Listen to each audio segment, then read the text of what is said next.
ॐ श्री गणेशाय नमः। अथ श्री सप्तमुखी हनुमत् कवच विनियोगः। ॐ अस्य श्री सप्तमुखी वीर हनुमत् कवच स्तोत्र मंत्रस्य नारद ऋषिः अनुष्टुप् छन्दः। श्री सप्तमुखी कपिः परमात्मा देवता ह्रां बीजा ह्रीं शक्तिः ह्रूं कीलका मम सर्वाभीष्ट सिद्ध्यर्थे जपे विनियोगः। ध्यानम् वन्दे वानरसिंह सर्परिपुवराः अश्वगोमानुषैर्युक्तम् सप्तमुखैकरैर्द्रुमगिरिं चक्रं गदां खेटकं खट्वाङ्गं हलमङ्कुशं फणिसुधा कुम्भौ शराब्जाभयान् शूलं सप्तशिखं दधानममरैः सेव्यं कपिं कामदम्। ब्रह्मोवाच सप्तशीर्ष्णः प्रवक्ष्यामि कवचं सर्वसिद्धिदम् जप्त्वा हनुमतो नित्यं सर्वपापैः प्रमुच्यते।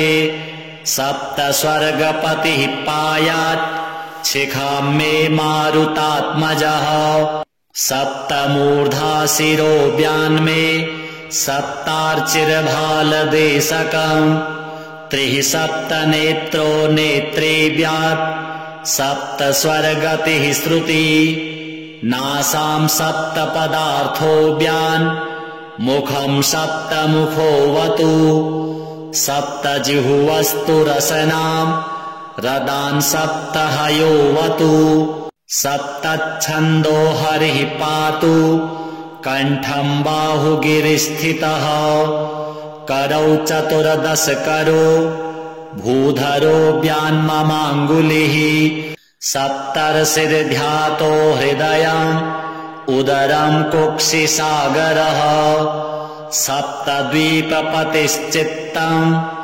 सप्तव्याहृतिरूपवान् कटिं मे सप्त संस्थार्थ दायकः शक्तिनी मम सप्तग्रह स्वरूपी मे जानुनी जङ्घयोस्तथा सप्तधान्यप्रियः पादौ सप्तपातालधारकः पशून्धनं च धान्यं च लक्ष्मीं लक्ष्मीप्रदोऽवतु दारान् पुत्राश्च कन्याश्च कुटुम्बं विश्वपालकः दारान् पुत्राश्च कन्याश्च कुटुम्बं विश्वपालकः अनुक्तस्थानमपि मे पायाद्वायुसुतः सदा चौरेभ्यो व्यालदंष्ट्रिभ्यः शृङ्गिभ्यो भूतराक्षसात् दैत्येभ्योऽप्यथ यक्षेभ्यो ब्रह्मराक्षसजाद्भयात् दंष्ट्राकरालवदनो हनुमान् मां सदावतु परशस्त्रमन्त्रतन्त्र यन्त्राग्निजलविद्युतः रुद्रांसः शत्रुसङ्ग्रामात् सर्वावस्थासु सर्वभृत् ॐ नमो भगवते सप्तवदनाय आद्यकपिमुखाय वीरहनुमते सर्वशत्रुसंहारणाय ठं ठं ठं ठं ठं ठं ठं ॐ नमः स्वाहा। ॐ नमो भगवते सप्तवदनाय द्वितीय नारसिंहास्याय अत्युग्रतेजो वपुषे भीषणाय भयनाशनाय हम हम हम हम हम हम हम ॐ नमः स्वाहा। ॐ नमो भगवते सप्तवदनाय तृतीय गरुडवक्त्राय वज्रदंष्ट्राय महाबलाय सर्वरोगविनाशाय मम मम मम मम मम मम ॐ नमः स्वाहा। ॐ नमो भगवते सप्तवदनाय चतुर्थक्रोडतुण्डाय सौमित्रिरक्षकाय पुत्राद्यभिवृद्धिकराय लं लं लं लं लं लं लं ॐ नमः स्वाहा। ॐ नमो भगवते सप्तवदनाय पञ्चमाश्ववदनाय रुद्रमूर्तये सर्ववशीकरणाय सर्वनिगमस्वरूपाय रों रों रों रों रों रों रों ॐ नमः स्वाहा। ॐ नमो भगवते सप्तवदनाय षष्ठगोमुखाय सूर्यस्वरूपाय सर्वरोगहराय मुक्तिदात्रे ॐ ॐ ॐ ॐ ॐ ॐ ॐ ॐ नमः स्वाहा। ॐ नमो भगवते सप्तवदनाय सप्तमानुषमुखाय रुद्रावताराय अञ्जनासुताय सकलदिग्यशो विस्तारकाय वज्रदेहाय सुग्रीवसाह्यकराय उदधिलङ्घनाय सीताशुद्धिकराय लङ्कादहनाय अनेकराक्षसान्तकाय रामानन्ददायकाय अनेकपर्वतोत्पाटकाय सेतुबन्धकाय कपिसैन्यनायकाय रावणान्तकाय ब्रह्मचर्याश्रमिणे कौपीनब्रह्मसूत्रधारकाय रामहृदयाय सर्वदुष्टग्रहनिवारणाय साकिनी डाकिनी वेताल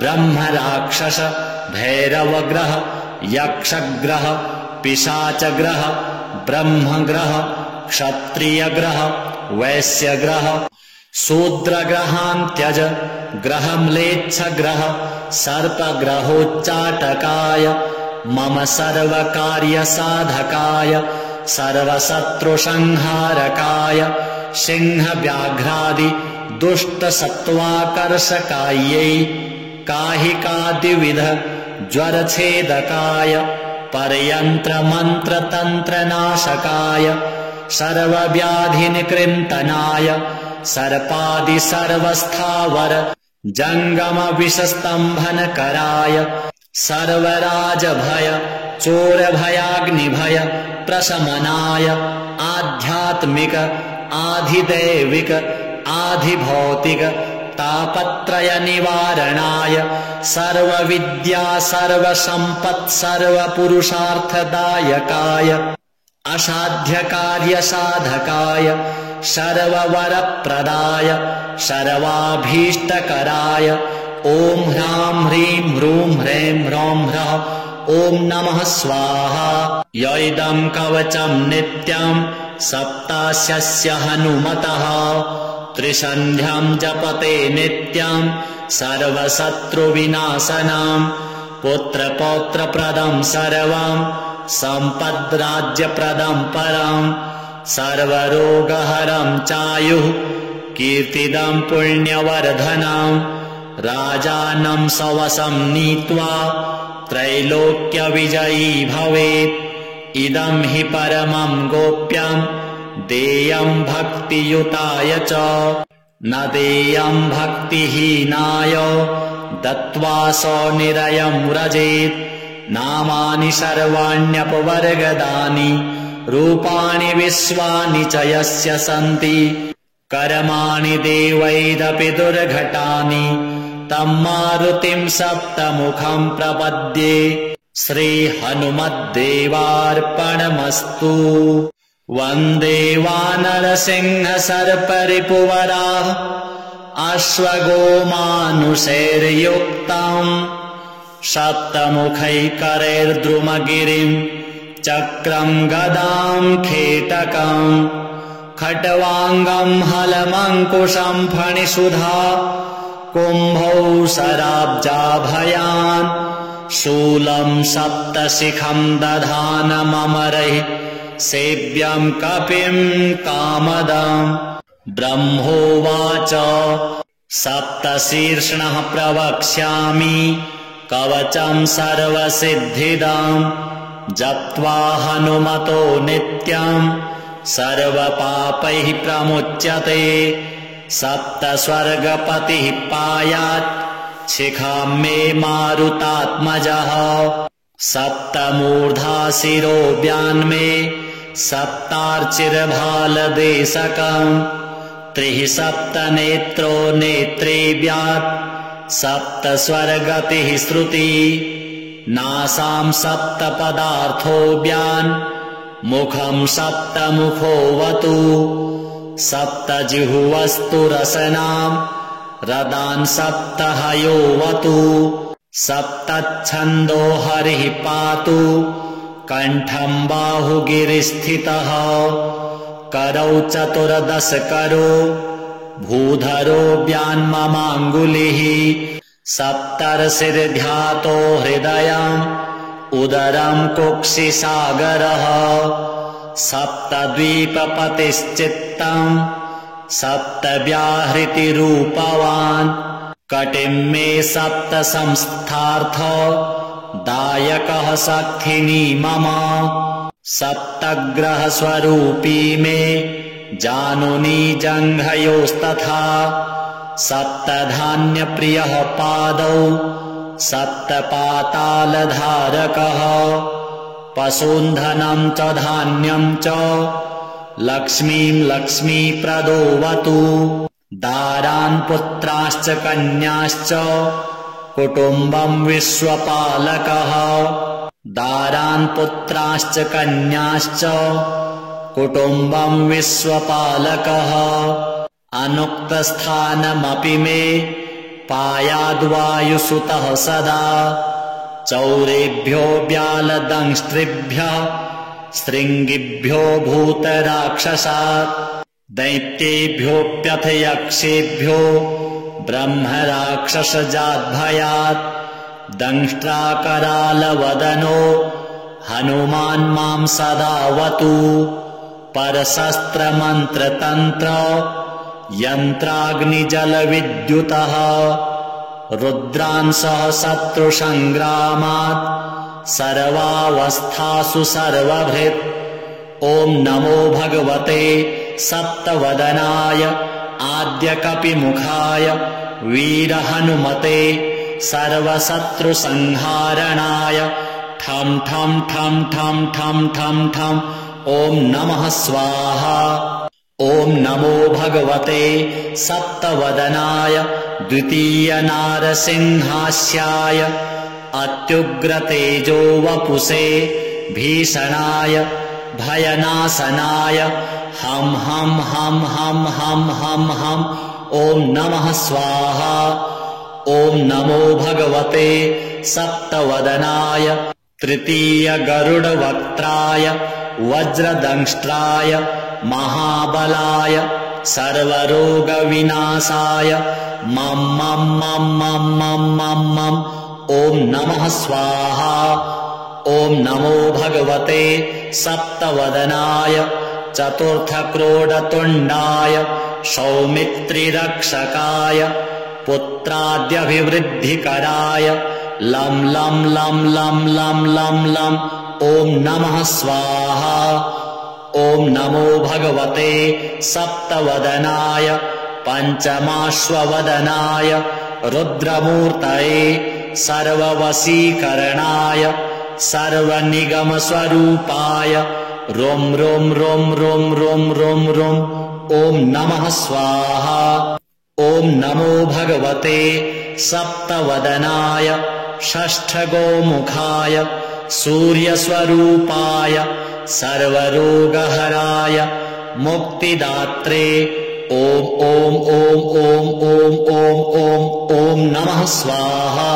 ॐ नमो भगवते सप्तवदनाय सप्तमानुषमुखाय रुद्रावताराय अञ्जनासुताय सकलदिग्यशो विस्तारकाय वज्रदेहाय सुग्रीवसाह्यकराय उदधिलङ्घनाय सीताशुद्धिकराय लङ्कादहनाय अनेकराक्षसान्तकाय रामानन्ददायकाय अनेकपर्वतोत्पाटकाय सेतुबन्धकाय कपिसैन्यनायकाय रावणान्तकाय ब्रह्मचर्याश्रमिणे कौपीनब्रह्मसूत्रधारकाय रामहृदयाय सर्वदुष्टग्रहनिवारणाय साकिनी डाकिनी वेताल ब्रह्मराक्षस भैरवग्रह यक्षग्रह पिशाचग्रह ब्रह्मग्रह क्षत्रियग्रह वैश्यग्रह शूद्रग्रहान्त्यज ग्रहम्लेच्छग्रह सर्पग्रहोच्चाटकाय मम सर्वकार्यसाधकाय सर्वशत्रुसंहारकाय सिंहव्याघ्रादि दुष्टसत्त्वाकर्षकायै काहिकादिविध ज्वरछेदकाय परयन्त्रमन्त्रतन्त्रनाशकाय सर्वव्याधिनिकृन्तनाय सर्पादि सर्वस्थावर जङ्गमविषस्तम्भनकराय सर्वराजभय चोरभयाग्निभय प्रशमनाय आध्यात्मिक आधिदैविक आधिभौतिक तापत्रय निवारणाय सर्वविद्या सर्वसम्पत् सर्वपुरुषार्थदायकाय असाध्यकार्यसाधकाय सर्ववरप्रदाय सर्वाभीष्टकराय ॐ ह्रां ह्रीं ह्रूं ह्रैं ह्रौं ह्रः ॐ नमः स्वाहा। यैदं कवचं नित्यं सप्तास्यस्य हनुमतः त्रिसन्ध्यां जपते नित्यं सर्वशत्रुविनाशनं पुत्रपौत्रप्रदं सर्वं सम्पद्राज्यप्रदं परं सर्वरोगहरं चायुः कीर्तिदं पुण्यवर्धनं राजानं सवसं नीत्वा त्रैलोक्यविजयी भवेत्। इदं हि परमं गोप्यं देयं भक्तियुताय च न देयं भक्तिहीनाय दत्त्वा सनिरयं व्रजेत्। नामानि सर्वाण्यपवर्गदानि रूपाणि विश्वानि च यस्य सन्ति कर्माणि देवैरपि दुर्घटानि तं मारुतिं सप्तमुखं प्रपद्ये। श्रीहनुमद्देवार्पणमस्तु। वन्दे वानरसिंहसर्परिपुवराः अश्वगोमानुषैर्युक्तम् सप्तमुखैकरैर्द्रुमगिरिं चक्रं गदां खेटकं खट्वाङ्गं हलमङ्कुशं फणिसुधा कुम्भौ शराब्जाभयान् शूलं सप्तशिखं दधानममरैः सेव्यं कपिं कामदं। ब्रह्मोवाच सप्तशीर्षणः प्रवक्ष्यामि कवचं सर्वसिद्धिदं जप्त्वा हनुमतो नित्यं सर्वपापैः प्रमुच्यते।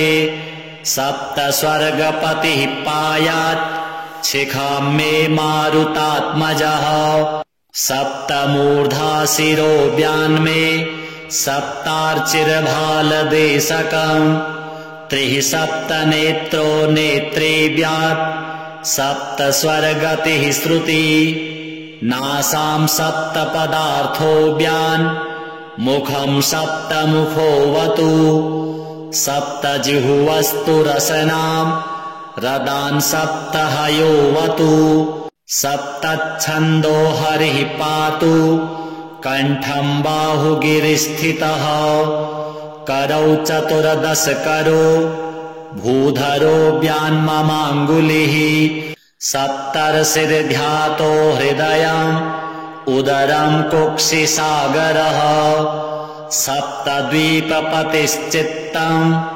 सप्तव्याहृतिरूपवान् कटिं मे सप्तसंस्थार्थ दायकः सखिनी मम सप्तग्रहस्वरूपी मे जानुनी जङ्घयोस्तथा सप्तधान्यप्रियः पादौ सप्तपातालधारकः पशून्धनं च धान्यं च लक्ष्मीं लक्ष्मीप्रदोऽवतु दारान् पुत्राश्च कन्याश्च कुटुम्बं विश्वपालकः दारान् पुत्राश्च कन्याश्च कुटुम्बं विश्वपालकः अनुक्तस्थानमपि मे पायाद्वायुसुतः सदा चौरेभ्यो व्यालदंष्ट्रिभ्यः शृङ्गिभ्यो भूतराक्षसात्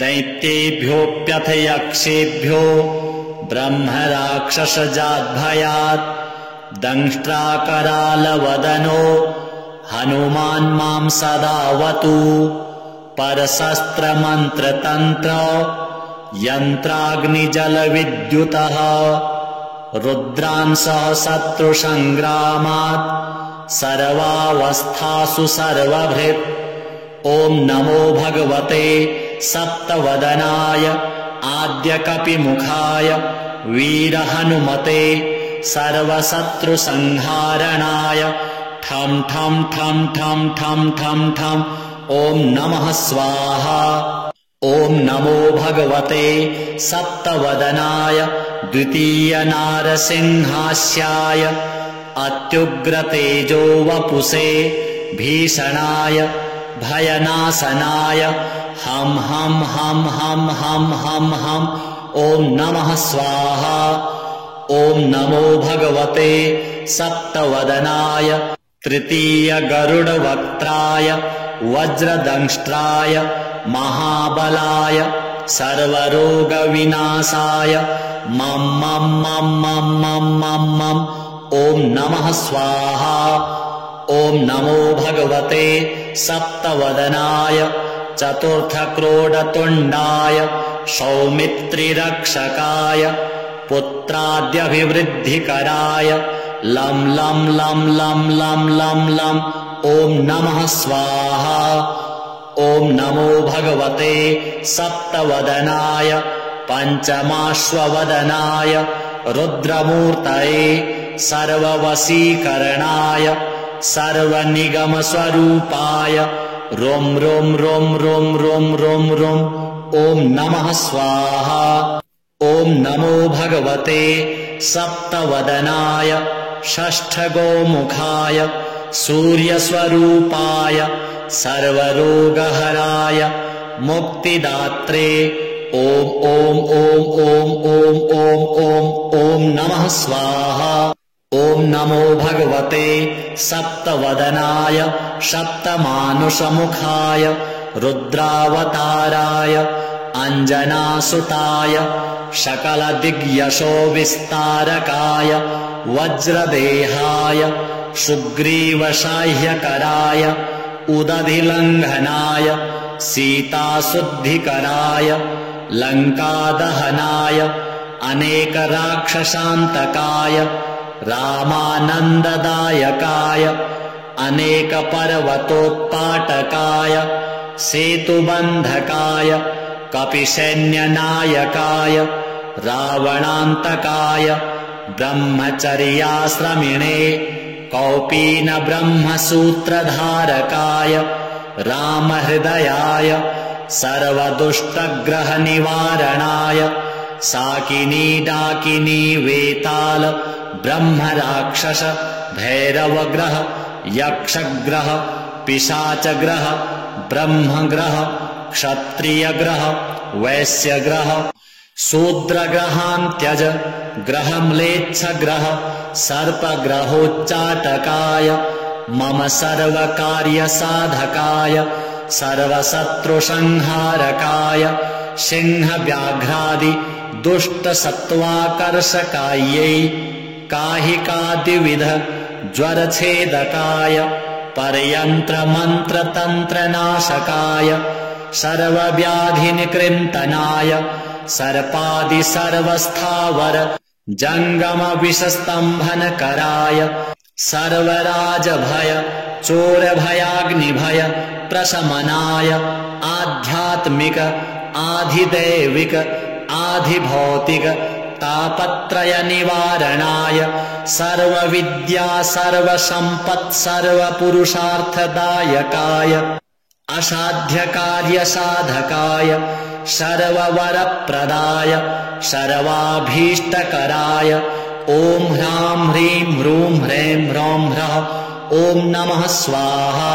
यैदं कवचं नित्यं सप्तास्यस्य हनुमतः त्रिसन्ध्यां जपते नित्यं सर्वशत्रुविनाशनं पुत्रपौत्रप्रदं सर्वं सम्पद्राज्यप्रदं परं सर्वरोगहरं चायुः कीर्तिदं पुण्यवर्धनं राजानं सवसं नीत्वा त्रैलोक्यविजयी भवेत्। इदं हि परमं गोप्यं देयं भक्तियुताय च न देयं भक्तिहीनाय दत्त्वा सनिरयं व्रजेत्। नामानि सर्वाण्यपवर्गदानि रूपाणि विश्वानि च यस्य सन्ति कर्माणि देवैरपि दुर्घटानि तं मारुतिं सप्तमुखं प्रपद्ये। श्रीहनुमद्देवार्पणमस्तु। वन्दे वानरसिंहसर्परिपुवराः अश्वगोमानुषैर्युक्तं सप्तमुखैकरैर्द्रुमगिरिं चक्रं गदां खेटकं खट्वाङ्गं हलमङ्कुशं फणिसुधा कुम्भौ शराब्जाभयान् शूलं सप्तशिखं दधानममरैः सेव्यं कपिं कामदं। ब्रह्मोवाच सप्तशीर्षणः प्रवक्ष्यामि कवचं सर्वसिद्धिदं जप्त्वा हनुमतो नित्यं सर्वपापैः प्रमुच्यते। सप्तस्वर्गपतिः पायात् शिखां मे मारुतात्मजः सप्तमूर्धा शिरो व्यान्मे सप्तार्चिर्भालदेशकं त्रिः सप्तनेत्रो नेत्रेभ्यात् सप्तस्वर्गतिः श्रुति नासां सप्तपदार्थोऽव्यान् मुखं सप्तमुखोऽवतु सप्तजिह्वस्तु रसनां रदान् सप्तहयोऽवतु सप्तच्छन्दो हरिः पातु कण्ठं बाहुगिरिस्थितः करौ चतुर्दशकरो भूधरो व्यान्ममाङ्गुलिः सप्तर्षिर्ध्यातो हृदयम् उदरं कुक्षिसागरः सप्तद्वीपपतिश्चित्तं सप्तव्याहृतिरूपवान् कटिं मे सप्तसंस्थार्थ दायकः सखिनी मम सप्तग्रहस्वरूपी मे जानुनी जङ्घयोस्तथा सप्तधान्यप्रियः पादौ सप्तपातालधारकः पशून्धनं च धान्यं च लक्ष्मीं लक्ष्मीप्रदोऽवतु दारान् पुत्राश्च कन्याश्च कुटुम्बं विश्वपालकः दारान् पुत्राश्च कन्याश्च कुटुम्बं विश्वपालकः अनुक्तस्थानमपि मे पायाद्वायुसुतः सदा चौरेभ्यो व्यालदंष्ट्रिभ्यः शृङ्गिभ्यो भूतराक्षसात् दैत्येभ्योऽप्यथ यक्षेभ्यो ब्रह्मराक्षसजाद्भयात् दंष्ट्राकरालवदनो हनुमान् मां सदावतु परशस्त्रमन्त्रतन्त्र यन्त्राग्निजलविद्युतः रुद्रांशः शत्रुसङ्ग्रामात् सर्वावस्थासु सर्वभृत् ॐ नमो भगवते सप्तवदनाय आद्यकपिमुखाय वीरहनुमते सर्वशत्रुसंहारणाय ठं ठं ठं ठं ठं ठं ठं ॐ नमः स्वाहा। ॐ नमो भगवते सप्तवदनाय द्वितीय नारसिंहास्याय अत्युग्रतेजो वपुषे भीषणाय भयनाशनाय हं हं हं हं हं हं हं ॐ नमः स्वाहा। ॐ नमो भगवते सप्तवदनाय तृतीय गरुडवक्त्राय वज्रदंष्ट्राय महाबलाय सर्वरोगविनाशाय मं मं मं मं मं मं मं ॐ नमः स्वाहा। ॐ नमो भगवते सप्तवदनाय चतुर्थक्रोडतुण्डाय सौमित्रिरक्षकाय पुत्राद्यभिवृद्धिकराय लं लं लं लं लं लं लं ॐ नमः स्वाहा। ॐ नमो भगवते सप्तवदनाय पञ्चमाश्ववदनाय रुद्रमूर्तये सर्ववशीकरणाय सर्वनिगमस्वरूपाय रों रों रों रों रों रों रों ॐ नमः स्वाहा। ॐ नमो भगवते सप्तवदनाय षष्ठगोमुखाय सूर्यस्वरूपाय सर्वरोगहराय मुक्तिदात्रे ॐ ॐ ॐ ॐ ॐ ॐ ॐ ॐ नमः स्वाहा। ॐ नमो भगवते सप्तवदनाय सप्तमानुषमुखाय रुद्रावताराय अञ्जनासुताय सकलदिग्यशो विस्तारकाय वज्रदेहाय सुग्रीवसाह्यकराय उदधिलङ्घनाय सीताशुद्धिकराय लङ्कादहनाय अनेकराक्षसान्तकाय रामानन्ददायकाय अनेकपर्वतोत्पाटकाय सेतुबन्धकाय कपिसैन्यनायकाय रावणान्तकाय ब्रह्मचर्याश्रमिणे कौपीनब्रह्मसूत्रधारकाय रामहृदयाय सर्वदुष्टग्रहनिवारणाय साकिनी डाकिनी वेताल ब्रह्मराक्षस भैरवग्रह यक्षग्रह पिशाचग्रह ब्रह्मग्रह क्षत्रियग्रह वैश्यग्रह शूद्रग्रहान् त्यज ग्रहम्लेच्छग्रह सर्पग्रहोच्चाटकाय मम सर्वकार्यसाधकाय सर्वशत्रुसंहारकाय सिंहव्याघ्रादि दुष्टसत्त्वाकर्षकायै काहिकादिविध ज्वरछेदकाय परयन्त्रमन्त्रतन्त्रनाशकाय सर्वव्याधिनिकृन्तनाय सर्पादि सर्वस्थावर जङ्गमविषस्तम्भनकराय सर्वराजभय चोरभयाग्निभय प्रशमनाय आध्यात्मिक आधिदैविक आधिभौतिक तापत्रय निवारणाय सर्वविद्या सर्वसम्पत् सर्वपुरुषार्थदायकाय असाध्यकार्यसाधकाय सर्ववरप्रदाय सर्वाभीष्टकराय ॐ ह्रां ह्रीं ह्रूं ह्रैं ह्रौं ह्रः ॐ नमः स्वाहा।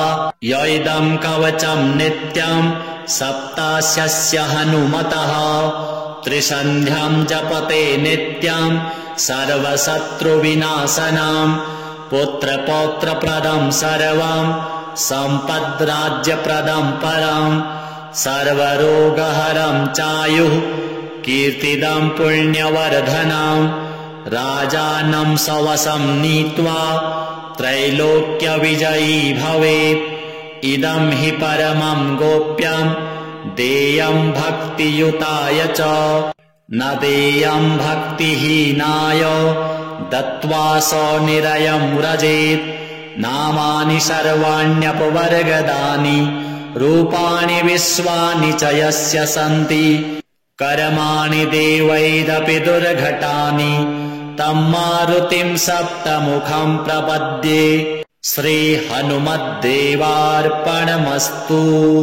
वन्दे वानरसिंह सर्परिपुवराः अश्वगोमानुषैर्युक्तम् सप्तमुखैकरैर्द्रुमगिरिम् चक्रम् गदाम् खेटकम् खट्वाङ्गम् हलमङ्कुशम् फणिसुधा कुम्भौ शराब्जाभयान् शूलम् सप्तशिखम् दधानममरैः सेव्यम् कपिम् कामदम् ब्रह्मोवाच सप्तशीर्ष्णः प्रवक्ष्यामि कवचम् सर्वसिद्धिदम् जप्त्वा हनुमतो नित्यम् सर्वपापैः प्रमुच्यते सप्तस्वर्गपतिः पायात् शिखां मे मारुतात्मजः सप्तमूर्धा शिरो व्यान्मे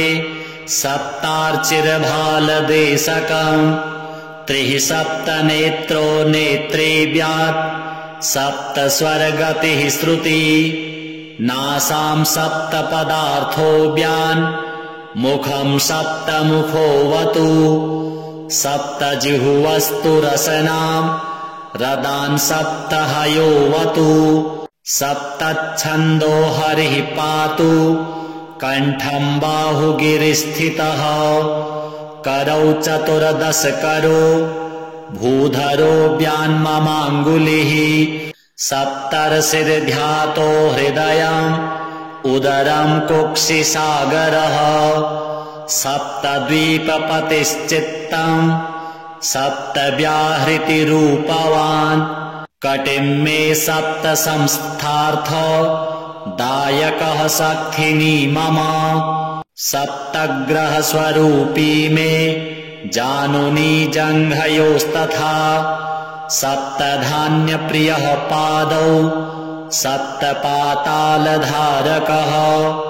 पशून्धनम् च धान्यम् च लक्ष्मीम् लक्ष्मीप्रदोऽवतु दारान् पुत्राश्च कन्याश्च कुटुम्बम् विश्वपालकः दारान् पुत्राश्च कन्याश्च कुटुम्बम् विश्वपालकः अनुक्तस्थानमपि मे पायाद्वायुसुतः सदा चौरेभ्यो व्यालदंष्ट्रिभ्यः शृङ्गिभ्यो भूतराक्षसात् दैत्येभ्योऽप्यथ यक्षेभ्यो ब्रह्मराक्षसजाद्भयात् दंष्ट्राकरालवदनो हनुमान् मां सदावतु परशस्त्रमन्त्रतन्त्र यन्त्राग्निजलविद्युतः रुद्रांसः शत्रुसङ्ग्रामात् सर्वावस्थासु सर्वभृत् ॐ नमो भगवते सप्तवदनाय आद्यकपिमुखाय वीरहनुमते सर्वशत्रुसंहारणाय ठं ठं ठं ठं ठं ठं ठं ॐ नमः स्वाहा ॐ नमो भगवते सप्तवदनाय द्वितीयनारसिंहास्याय अत्युग्रतेजो वपुषे भीषणाय भयनाशनाय हं हं हं हं हं हं हं ॐ नमः स्वाहा ॐ नमो भगवते सप्तवदनाय तृतीयगरुडवक्त्राय वज्रदंष्ट्राय महाबलाय सर्वरोगविनाशाय मं मं मं मं मं मं मं ॐ नमः स्वाहा ॐ नमो भगवते सप्तवदनाय चतुर्थक्रोडतुण्डाय सौमित्रिरक्षकाय पुत्राद्यभिवृद्धिकराय लं लं लं लं लं लं लं ॐ नमः स्वाहा ॐ नमो भगवते सप्तवदनाय पञ्चमाश्ववदनाय रुद्रमूर्तये सर्ववशीकरणाय सर्वनिगमस्वरूपाय रों रों रों रों रों रों रों ॐ नमः स्वाहा ॐ नमो भगवते सप्तवदनाय षष्ठगोमुखाय सूर्यस्वरूपाय सर्वरोगहराय मुक्तिदात्रे ॐ ॐ ॐ ॐ ॐ ॐ ॐ ॐ नमः स्वाहा। ॐ नमो भगवते सप्तवदनाय सप्तमानुषमुखाय रुद्रावताराय अञ्जनासुताय सकलदिग्यशो विस्तारकाय वज्रदेहाय सुग्रीवसाह्यकराय उदधिलङ्घनाय सीताशुद्धिकराय लङ्कादहनाय अनेकराक्षसान्तकाय रामानन्ददायकाय अनेकपर्वतोत्पाटकाय सेतुबन्धकाय कपिसैन्यनायकाय रावणान्तकाय ब्रह्मचर्याश्रमिणे कौपीनब्रह्मसूत्रधारकाय रामहृदयाय सर्वदुष्टग्रहनिवारणाय साकिनी डाकिनी वेताल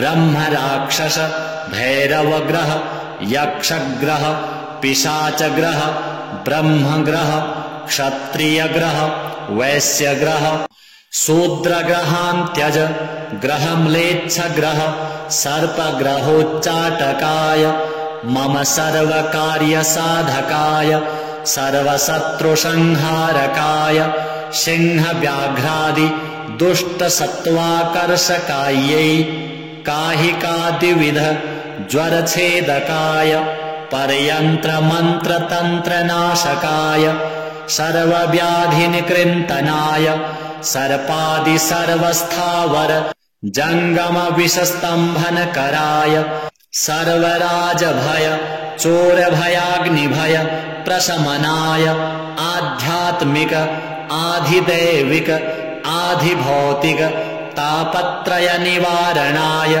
सर्वविद्या सर्वसम्पत् सर्वपुरुषार्थदायकाय असाध्यकार्यसाधकाय सर्ववरप्रदाय सर्वाभीष्टकराय ॐ ह्रां ह्रीं ह्रूं ह्रैं ह्रौं ह्रः ॐ नमः स्वाहा।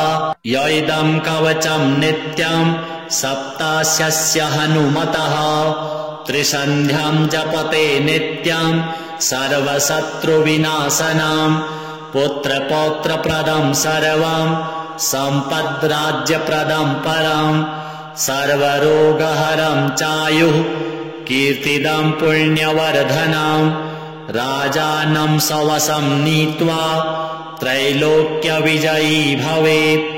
इदं हि परमं गोप्यं देयं भक्तियुताय च न देयं भक्तिहीनाय दत्त्वा सनिरयं व्रजेत्। नामानि सर्वाण्यपवर्गदानि रूपाणि विश्वानि च यस्य सन्ति कर्माणि देवैरपि दुर्घटानि तं मारुतिं सप्तमुखं प्रपद्ये। श्रीहनुमद्देवार्पणमस्तु।